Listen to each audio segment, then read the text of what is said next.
Welcome to వార్తా 9. ముందుగా headlines చూద్దాం. రాష్ట్ర అభివృద్ధికి బ్యాంకులే బ్యాంక్ బోన్ అన్న బట్టి బ్యాంకులు ముందుకు రాగానే సమగ్ర వృద్ధి సాధ్యమని వెల్లడి. ఎంఎస్ఎంఈ స్టార్టప్లకు బ్యాంకులు ఆక్సిజన్ అన్న ఉప ముఖ్యమంత్రి. పెట్టుబడుల వేగానికి బ్యాంకుల సహకారమే కీ పాయింట్ అని వ్యాఖ్య.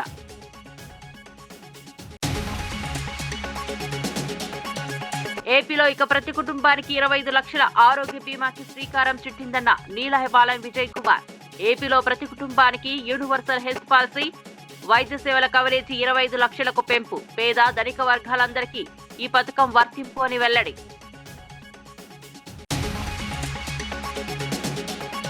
టీఆర్ఎస్ తో తనకు ఎలాంటి సంబంధం లేదన్న కవిత. కుట్ర చేసి తనను పార్టీ నుంచి బయటకు పంపారని ఆరోపణ. తుమ్మల వంటి నేతను వదులుకోవడం వల్లే బీఆర్ఎస్ అధికారానికి దూరమైందని విశ్లేషణ. భవిష్యత్తులో తామే బాధ్యతాయుత ప్రతిపక్ష పాత్ర పోషిస్తామని ప్రకటన.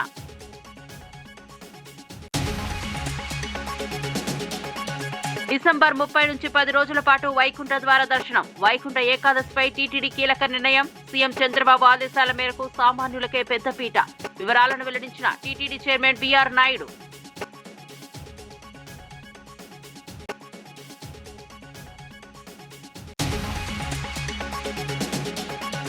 ఇక వార్త వివరాల్లోకి వెళ్తే, రైతులు ఎన్నో ఇబ్బందులు పడుతున్నప్పటికీ చంద్రబాబు మాత్రం అధికారులతో అంతా బాగుంది అనే స్టేట్మెంట్లు ఇప్పించడం బాధాకరమని నెల్లూరు జిల్లా వైఎస్ఆర్సీపీ అధ్యక్షుడు కాకాని గోవర్ధన్ రెడ్డి విమర్శించారు.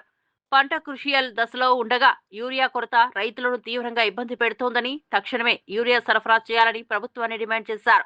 అర్హత ఉన్న ప్రతి రైతుకు నిర్బంధంగా రైతు భరోసా అందాల్సిన అవసరం ఉందని, ప్రస్తుతం అనేక మంది రైతులు ఈ లబ్ధి నుండి వెలుపల ఉండిపోయారని పేర్కొన్నారు. కూటమి ప్రభుత్వం రైతుల సమస్యలను అర్థం చేసుకోలేకపోతోందని, పంటల నష్టం, ఎరువుల సమస్య, మార్కెట్ ధరల అస్థిరతపై ప్రభుత్వం స్పందించలేదని అన్నారు. రాష్ట్రంలో వ్యవసాయ రంగం నెమ్మదిగా సంక్షోభ దిశగా సాగుతుండగా ప్రభుత్వం మాత్రం ప్రచారంలో మునిగిపోయిందని, రైతు సంక్షేమంపై ఖచ్చితమైన చర్యలు తీసుకోవాలంటూ కాకాని గోవర్ధన్ రెడ్డి డిమాండ్ చేశారు. మంగళం పడ్డాడు. ఈరోజు ఈ క్రాప్ ఉంటే దాన్ని మొక్కుబడిగా చేశాడు. రైతు భరోసా ఏదైతే పెట్టుబడి సహాయం ఉందో అన్నదాత సుఖీభవ అని పేరు మార్చాడు తప్ప దాన్ని కుదించి వేశాడు. రైతులకు తీవ్రమైనటువంటి అన్యాయం జరుగుతుంది. ఇచ్చేటువంటి పరిస్థితి లేదు.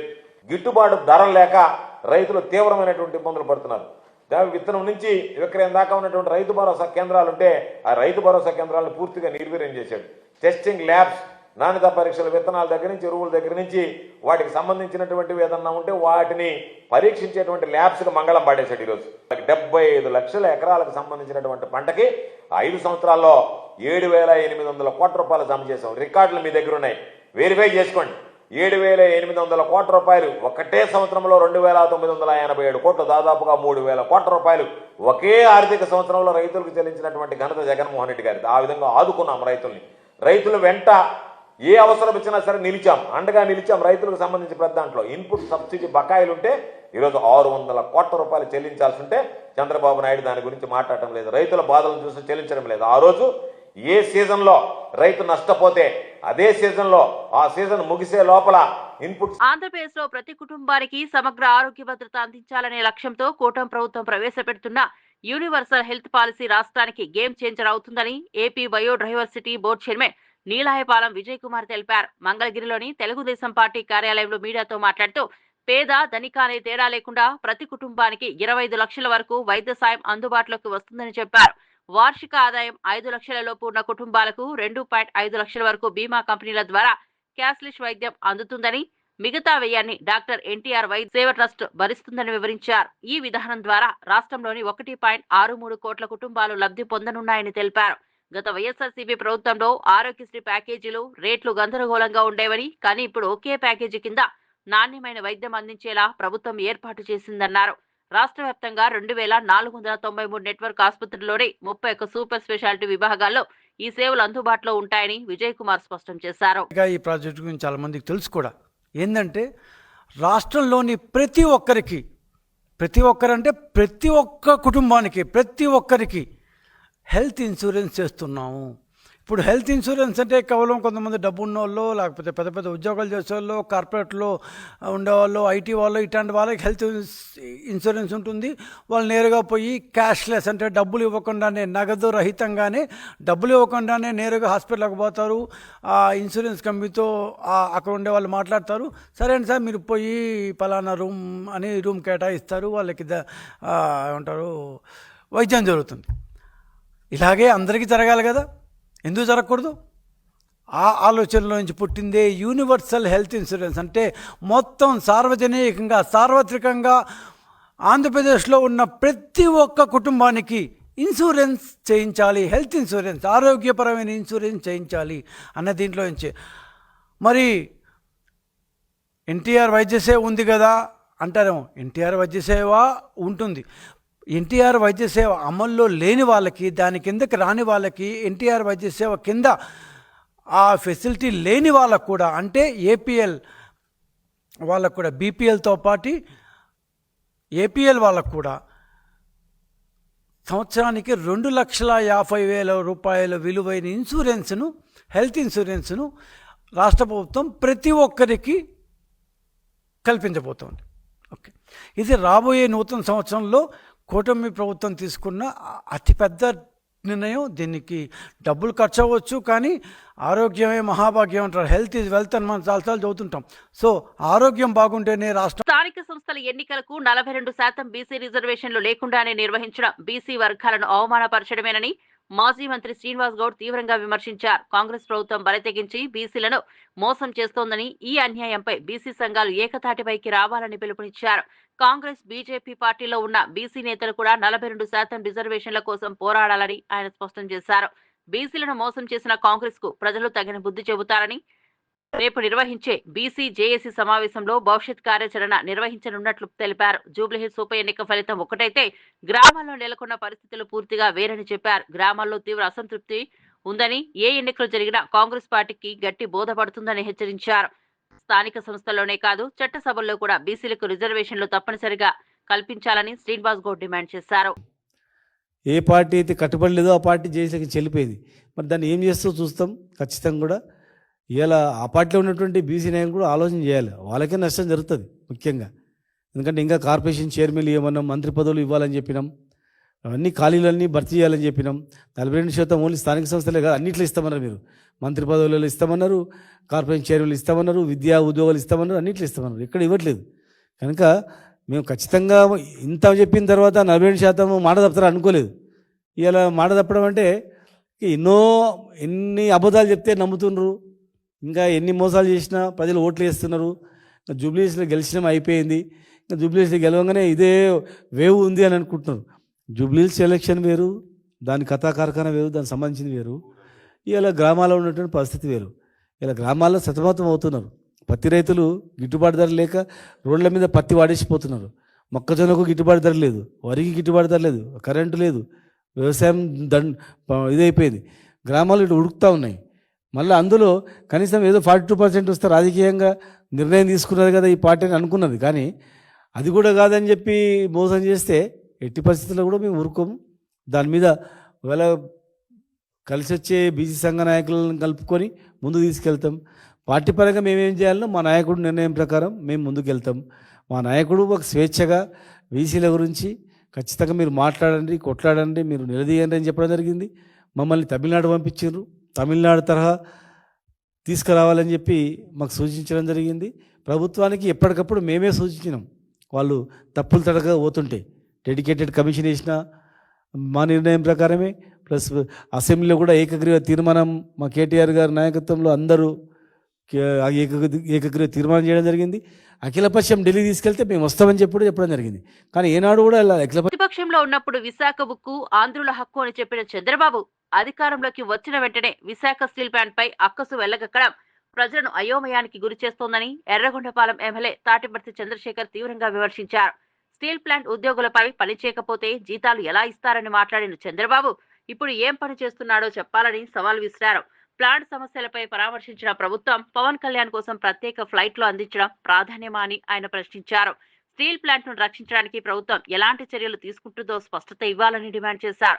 ప్రజలకు హామీ ఇచ్చిన విధంగా విశాఖ స్టీల్ ను కేంద్రం రాష్ట్రం కలిసి కాపాడాలంటే మాటలు కాదు పనులు చేయాలని చంద్రశేఖర్ అన్నారు. ప్రజా ప్రయోజనాలన్నా రాజకీయ లాభాలన్నా ఏది ముఖ్యమో చంద్రబాబు నిర్ణయించుకోవాల్సిన సమయం ఇదేనని వ్యాఖ్యానించారు. ఆయనకి స్పెషల్ ఫ్లైట్ లేంది, స్పెషల్ హెలికాప్టర్ లేంది, మిలిటరీ ప్యాంట్లు వేసుకొని ఊర్ల మీద పడి తిరగడం ఏంటి? ఎర్ర శాండిల్ అమ్మి డబ్బు తెస్తానన్నటువంటి వ్యక్తి ఎర్ర శాండిల్ ముందుకెళ్ళి ఫోటోషూట్ చేయడం ఏంది? పొద్దున టిఫిన్ హైదరాబాద్లో, మధ్యాహ్నం లంచ్ తాడేపల్లిలో, డిన్నర్ తిరుపతిలో, మళ్ళీ పడుకునేది హైదరాబాద్లో. ఎక్కడిది ఇదంతా డబ్బు? అదే ట్యాక్సులు కట్టిన డబ్బు కాదా? ఇవాళ పేదవాడు జీతం కష్టపడి తీసుకుంటుంటే హేళన చేస్తున్నాం. మరి మీరేం కష్టపడుతున్నారు? ముగ్గురు వ్యక్తులు విచ్చలవిడిగా విహారయాత్రలు తిరుగుతూ విచ్చలవిడిగా ప్రైవేటు ఫ్లైట్లు వేసుకొని తిరుగుతున్నటువంటి పరిస్థితి ఏ రాష్ట్రంలో అన్నా ఏ ప్రభుత్వంలో అన్నా కనపడుతుందా? చూసామా మనం? చలో ముఖ్యమంత్రి గారంటే బిజీగా ఉంటారు, చాలా షెడ్యూల్స్ ఉంటాయి కాబట్టి రోడ్డు ప్రయాణం చేయలేక చేస్తే సమయం సరిపోదని హెలికాప్టర్లో స్పెషల్ ఫ్లైట్లో తిరుగుతారంటే ఒప్పుకుందాం కొంచెంసేపటికి. మరి లోకేష్ గారికి ఏం బిజీ? ఏంటి స్పెషల్ ఫ్లైట్లు? అది హైదరాబాద్ ఇంటికి వెళ్ళడానికి స్పెషల్ ఫ్లైట్లు ఏంటి? ఇది దుబారా ఖర్చు కాదా? ఖర్చు పడకుండా చేస్తున్నటువంటి ఖర్చు కాదా?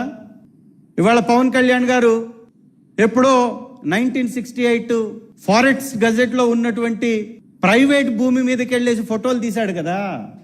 ఇవాళ పక్కనే తాడేపల్లిలో పరివాహక ప్రాంతంలో నిర్మించినటువంటి ఇళ్ళు, అక్రమ కట్టడం, ప్రైవేట్ భవంతి, మీ చంద్రబాబు నాయుడు గారు కోట్లు తగలబెడుతున్నటువంటి ఆ భవంతి ఎవరి డబ్బు? నదీ పరివాహక ప్రాంతంలో అక్రమంగా నిర్మించినటువంటి ఆ ఇళ్ళు నీకు కనపడలేదా? దాన్ని పైన నుంచి షూట్ చేయకూడదా? కరకట్టపై ఉన్న ఇళ్ళు నీకు కనపడదా? ఎక్కడో ఎన్నో సంవత్సరాల నుంచి తాతల తరం నుంచి వచ్చినటువంటి ఆస్తి మాత్రమే నీకు కనపడ్డదా అక్కడ? అంటే ఇది డైవర్ట్ చేయడానికి. హిందూపురంలో వైఎస్ఆర్ కాంగ్రెస్ పార్టీ ఆఫీస్ పై రేవంత్ రెడ్డి ఆధిపత్య అహంకారం వల్ల ఒక దళిత స్పీకర్ బలవుతున్నారని ఎమ్మెల్సీ దాసోజు శ్రవణ్ కుమార్ ఆవేదన వ్యక్తం చేశారు. సుప్రీంకోర్టు, హైకోర్టుతో మొటిక్కాయలు తినే స్థితికి దళిత స్పీకర్ ను నెట్టారని ప్రశ్నించారు. రాష్ట్రంలో నడుస్తున్న రాజకీయ ఉద్రిక్తతలకు స్పీకర్ ను కవచంగా ఉపయోగించడం అన్యాయమని, ఇది దళితుల గౌరవాన్ని దెబ్బతీసే చర్యగా ఆయన పేర్కొన్నారు.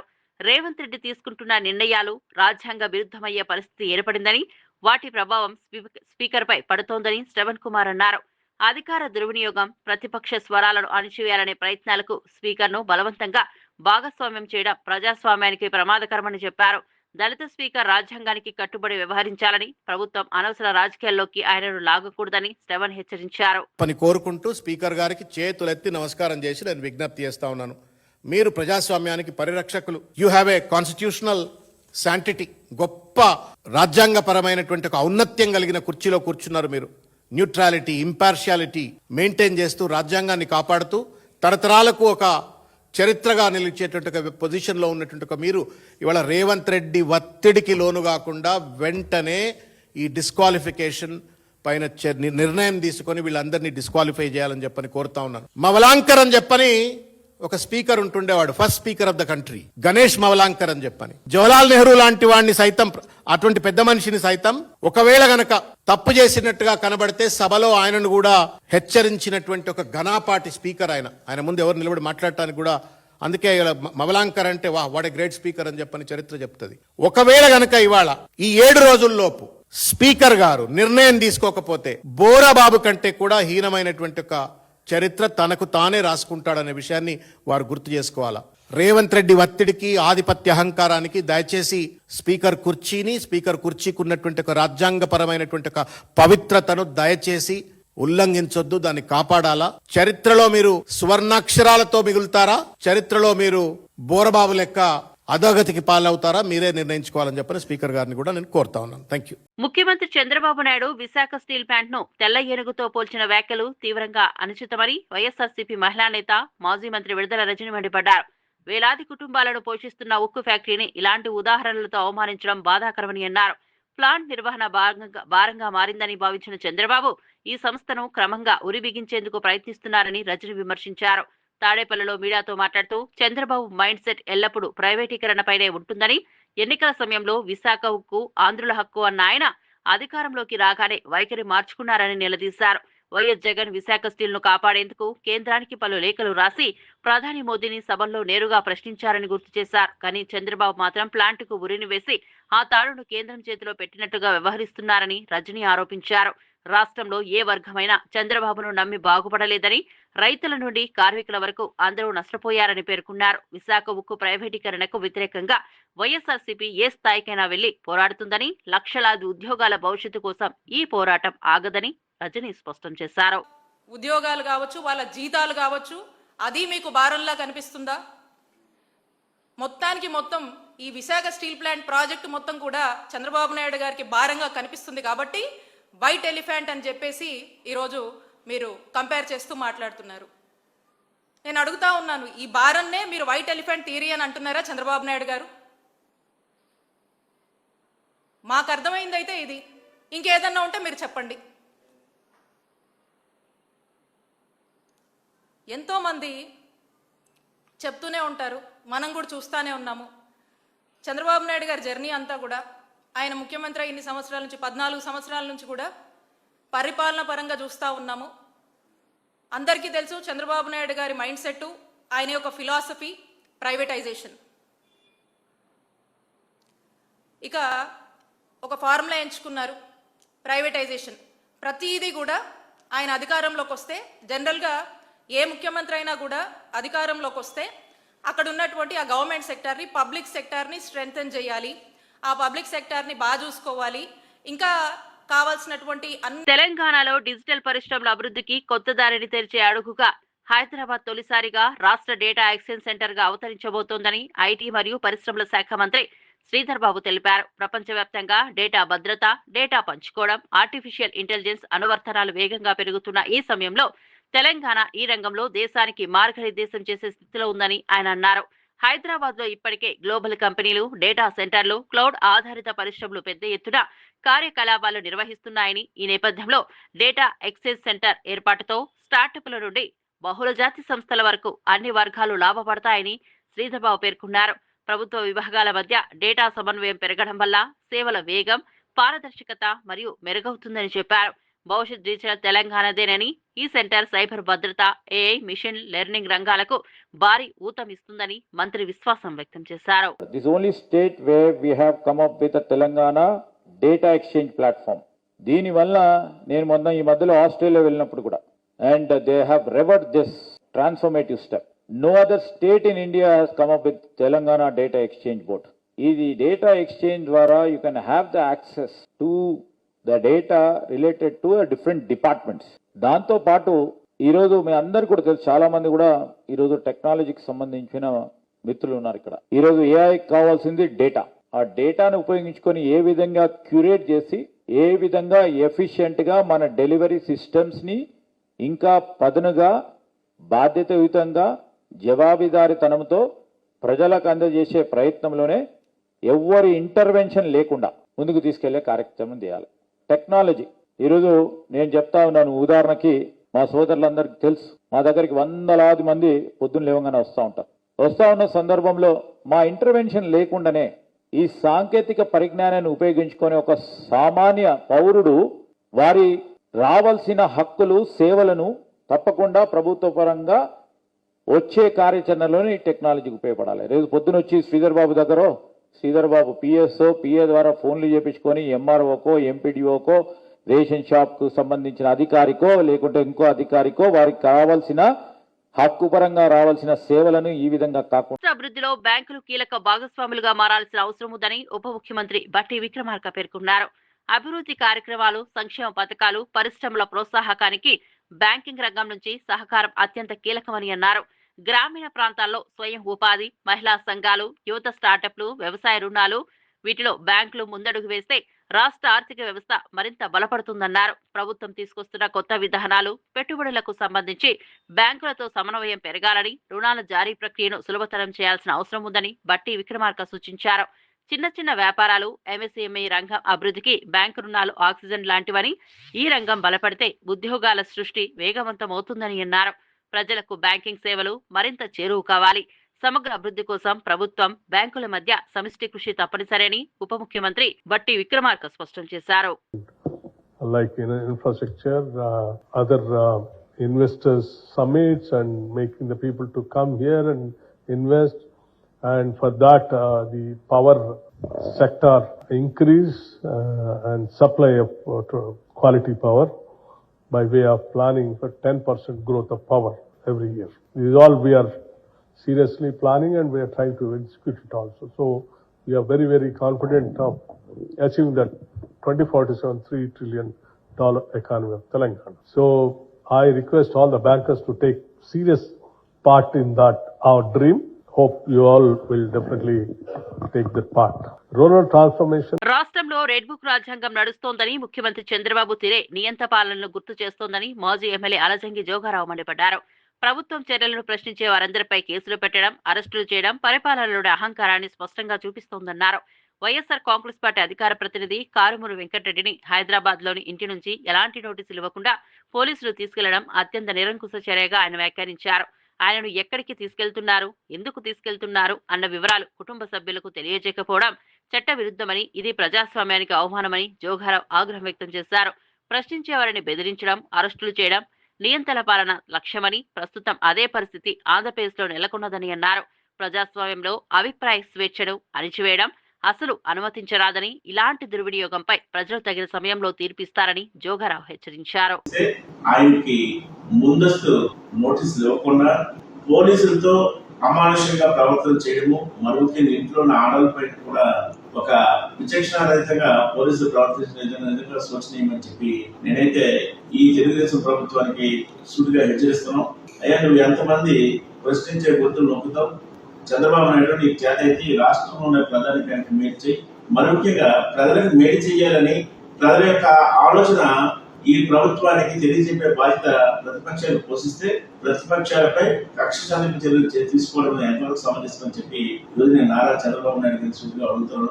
మరి ముఖ్యంగా ఈ రోజు కారుమూరి వెంకటరెడ్డి అరెస్ట్ ని ఒకసారి పరిశీలన చేస్తే ముందస్తు నోటీసులు లేవు, 41 CRPC నోటీస్ ఇవ్వకుండా తుమ్మల నాగేశ్వరరావు వంటి అనుభవజ్ఞుడైన నాయకుని దూరం చేసుకోవడం బీఆర్ఎస్ చేసిన అతిపెద్ద పొరపాటని తెలంగాణ జాగృతి అధ్యక్షురాలు కల్వకుంట్ల కవిత అన్నారు. ప్రతిపక్షమైన నిద్రపోతున్నటువంటి పరిస్థితి, పాలకపక్షమైన నిద్రపోతున్నటువంటి పరిస్థితి. ప్రతిపక్షంలో ఉండి బాగా అనుభవజ్ఞులైనటువంటి కేసీఆర్ గారు, బీఆర్ఎస్ పార్టీ కూడా 20 ఏళ్ల తర్వాత కూడా అనేక తప్పుల వల్ల ఇలా థర్డ్ టైం ఓడిపోయినాం అనుకుంటా ఉన్నాను నేను. అందులో ప్రత్యేకించి ఈ జిల్లాకు సంబంధించి తుమ్మల నాగేశ్వరరావు గారు లాంటి ఎఫెక్టివ్ లీడర్ని వదులుకోవడం వల్లనే మూడోసారి అధికారంలోకి రాలేకపోయినామని చెప్పి నేను బలంగా నమ్ముతా ఉన్నాను. ఎందుకంటే ఎప్పుడైతే తుమ్మల నాగేశ్వరరావు గారు బయటకు వెళ్ళిపోయినారో ఆ తర్వాత రాష్ట్రంలో వాతావరణం బిల్డ్ అయిపోయింది, వారిని వదులుకున్నది బీఆర్ఎస్ పార్టీ. సో అంత అనుభవజ్ఞులే అన్ని తప్పులు చేసిండ్రు. సో నేను పార్టీ పెట్టాలంటే చాలా ఇంకా నేర్చుకోవాలి, ప్రజల దగ్గరికి వెళ్ళాలి, ప్రజా సమస్యలు గుర్తించాలి, ప్రతి జిల్లాకు తిరగాలి. అంతకుముందు నన్ను నిజామాబాద్లోనే కట్టేసారు. సో నిజామాబాద్లోంచి ఇప్పుడు నేను బయటకు వచ్చి ఒక్కొక్క జిల్లాకు వచ్చి అందరినీ మళ్ళీ కలుస్తున్నా, మా జాగృతిని మళ్ళీ నిర్మించుకుంటున్నాం. జాగృతి క్యాడర్ నిర్మించుకోవడంతో పాటు నేను అక్కడ ఆయా జిల్లాల్లో స్థానికంగా ఉండేటటువంటి సమస్యల మీద అండర్స్టాండింగ్ తెచ్చుకుంటాను. నేను పార్టీ అనేది పెట్టినప్పుడు ఖచ్చితంగా అది ప్రజల పక్షాన, ప్రజలకు ఒక వజ్రాయుధం లాంటి పార్టీని నిర్మించే ఆలోచనలో ఉన్నాం తప్పితే ఏదో పార్టీ పెట్టుకున్నామా, ఒక దాంట్లో పోటీ చేసినామా, తెల్లారి మాయమైపోయినామా, రేపు పొద్దున ఇంకోటి మాట్లాడినామా అన్నది కాకుండా ఒక స్టాండర్డ్ ఆల్టర్నేటివ్ పాలిటిక్స్ ఈ రాష్ట్రంలో నిర్మించాలి. అది పార్టీ పెడితేనే ఉండదు, పార్టీ పెట్టకుండా కూడా బోల్డంత రాజకీయాలు చేయొచ్చు. తెలంగాణ జాగృతి పుట్టినప్పటి నుంచి కూడా రాజకీయ అంశాల పట్లనే మాట్లాడుతున్నాం. తెలంగాణ ఉద్యమంలో కూడా మేము రాజకీయ అంశాలే మాట్లాడినాం. సో ఇప్పుడు కూడా రాజకీయ అంశాలే మాట్లాడతాం.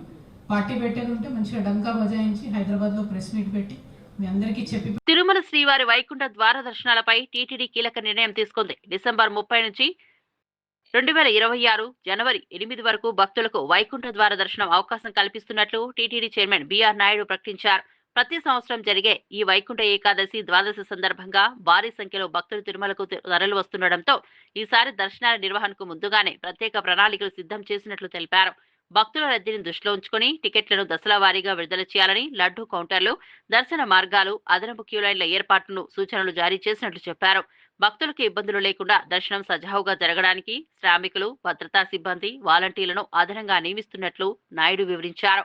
వైకుంఠ ద్వార దర్శనం ప్రత్యేక మహత్వం గలదని భక్తులు ముందస్తుగా ప్రణాళిక చేసుకుని రావాలని సూచించారు.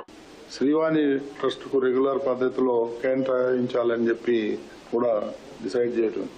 నవంబర్ 27 నుండి 1వ తేదీ వరకు భక్తుల టోకన్ల కోసం రిజిస్ట్రేషన్ చేసుకోవచ్చు. స్థానికులు తిరుపతిలో నివసించేటువంటి వాళ్ళు ఎవరైతే ఉన్నారో వాళ్ళకి జనవరి 6, 7, 8 తేదీల్లో రోజుకు 5,000 టోకన్ల చొప్పున ఫస్ట్ ఇన్ ఫస్ట్ పద్ధతుల్లో బుక్ చేసుకునే అవకాశం కల్పించడం జరుగుతా ఉంది. ఓవరాల్గా ఈ వైకుంఠ ఏకాదశికి దాదాపు 8 లక్షలకి ఇవ్వటం జరుగుతుంది. దాదాపు 90% టయాన్ని సర్వదర్శనం వాళ్ళకి అవైలబిలిటీలో ఉంటుంది. అఖండ 2పై అభిమానుల్లో భారీ అంచనాలు నెలకొన్న నేపథ్యంలో నటీమణి సంయుక్త మీనన్ చేసిన వ్యాఖ్యలు మరింత ఆసక్తిని రేకెత్తించాయి. తన పాత్ర గురించి ఇప్పుడే ఏమీ వెల్లడించలేనని, అందులో పెద్ద రహస్యం దాగి ఉందని ఆమె స్పష్టం చేశారు. దర్శకుడు బోయపాటి శ్రీ రూపొందిస్తున్న ఈ సీక్వెల్లో ప్రతి పాత్రకు ప్రత్యేక శక్తి, విలువ ఉంటుందని, తనది మరింత ముఖ్యమైనదిగా ప్రేక్షకులు గుర్తిస్తారని చెప్పారు. అఖండ మొదటి భాగం భారీ విజయాన్ని సాధించడంతో రెండవ భాగంపై దేశవ్యాప్తంగా చర్చ కొనసాగుతోంది. బాలకిషోర్ శివతత్వం, ధర్మ సంహారం నేపథ్యంలో వచ్చే అఖండ 2లో విజువల్, గ్రాండియర్, యాక్షన్ సీక్వెన్స్ లు మరింత అద్భుతంగా ఉండనున్నాయని సినీ వర్గాలు చెబుతున్నాయి. సంయుక్త మీనన్ వ్యాఖ్యలతో సినిమాలో ఆమె రోల్ పై ఊహాగానాలు మరింత పెరిగాయి. Different style of movie. I'm a big fan of Telugu commercial cinema. థియేటర్లో ఆ పండగ, ఆ సెలబ్రేషన్, అది అవన్నీ చేయాలంటే ఈ కాంబినేషన్లో బాలకృష్ణ గారు, బోయపాటి గారు కాంబినేషన్లో ఇలాంటి ఒక మూవీయే రావాలి. So I'm so happy. నాకు ఈ అవకాశం వచ్చినప్పుడు I didn't have to think second time that ఇది చెయ్యాలి అని నాకు అనిపించింది. నా క్యారెక్టర్ గురించి ఇంకా చెప్పాలన్నది ఉంది, కానీ దాంట్లో కొన్ని సస్పెన్సెస్ ఉన్నాయి కాబట్టి నేను ఎక్కువ చెప్పలేము ఇప్పుడు. నా క్యారెక్టర్ గురించి ఏం చెప్పలే కదా దాంట్లో. అయినో తెలుసు కానీ సాంగ్ మాత్రం ఒక బర్త్డే సెలబ్రేషన్ సాంగ్, ఒక సిచ్యువేషన్లో వస్తుంది. అది ఈ సాంగ్ గురించి సార్ ఏం చెప్పారంటే, మన మూవీలో ఇదే ఒక మాస్ సాంగ్. మన బాలీబాబు గారి ఫ్యాన్స్ థియేటర్కి వస్తే వాళ్ళకి ఈ మూవీ చూస్తున్నప్పుడు సెలబ్రేట్ చేయాలని, డ్యాన్స్ చేయాలని ఉండదు. సో దాన్ని బట్టి you have to go completely ఆ సెలబ్రేషన్ మూడ్లో ఈ సాంగ్స్ ఇస్తాము. సో ఇది నాకు ఫస్ట్ ఎక్స్పీరియన్స్ అనమాట, ఇలాంటి ఒక మాస్ సాంగ్ షూట్ చేయడం. అది భాను మాస్టర్ థ్యాంక్స్ చెప్పాలి, పెద్ద థ్యాంక్స్ చెప్పాలి.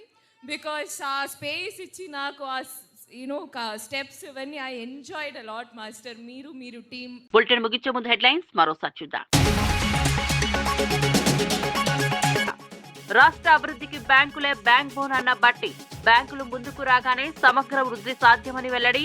ఎంఎస్ఎంఈ స్టార్టప్లకు బ్యాంకులు ఆక్సిజన్ అన్న ఉప ముఖ్యమంత్రి. పెట్టుబడుల వేగానికి బ్యాంకుల సహకారమే కీ పాయింట్ అని వ్యాఖ్య.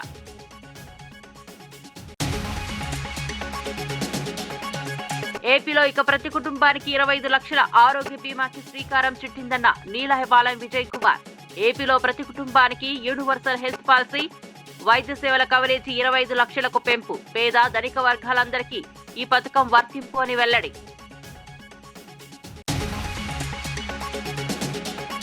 టీఆర్ఎస్ తో తనకు ఎలాంటి సంబంధం లేదన్న కవిత. కుట్ర చేసి తనను పార్టీ నుంచి బయటకు పంపారని ఆరోపణ. తుమ్మల వంటి నేతను వదులుకోవడం వల్లే బీఆర్ఎస్ అధికారానికి దూరమైందని విశ్లేషణ.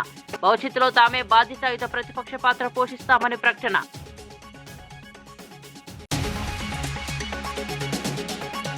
డిసెంబర్ 30 నుంచి 10 రోజుల పాటు వైకుంఠ ద్వార దర్శనం. వైకుంఠ ఏకాదశిపై టీటీడీ కీలక నిర్ణయం. సీఎం చంద్రబాబు ఆదేశాల మేరకు సామాన్యులకే పెద్దపీట. వివరాలను వెల్లడించిన టీటీడీ చైర్మన్ బిఆర్ నాయుడు.